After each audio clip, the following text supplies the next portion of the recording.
The older I get, the less I think memory lives in the mind.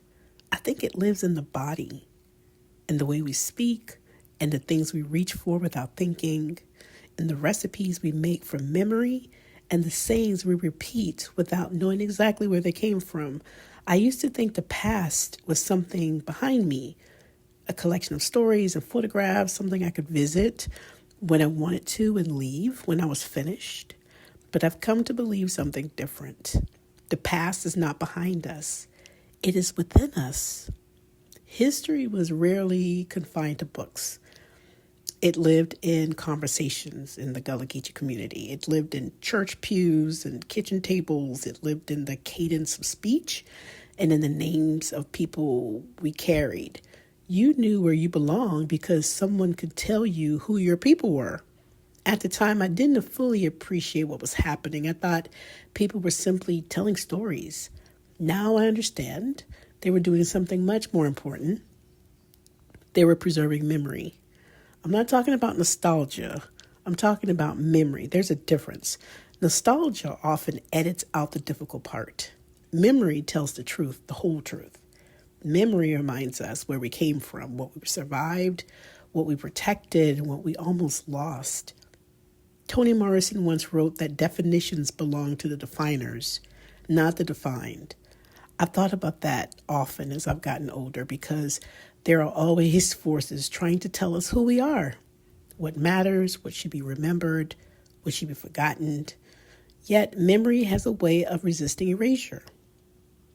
It remains in ways we don't fully recognize until years later. I see that now when I look at the photograph of my great-grandmother, Rebecca, a child standing still for a camera in 1920.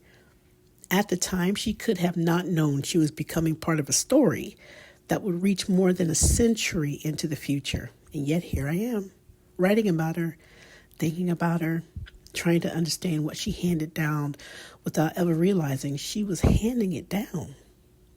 That's the thing about inheritance. Not all of it comes through wills and deeds. Some of it arrives through example, values, habits, stories, silence. Belonging is not simply about where you live, it's about what lives within you.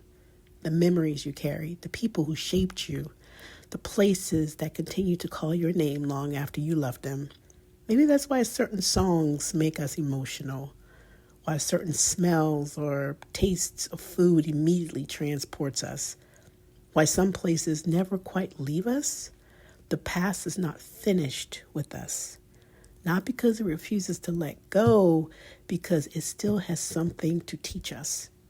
And perhaps wisdom is learning the difference between carrying the past and being carried away by it. One keeps us rooted, the other keeps us stuck.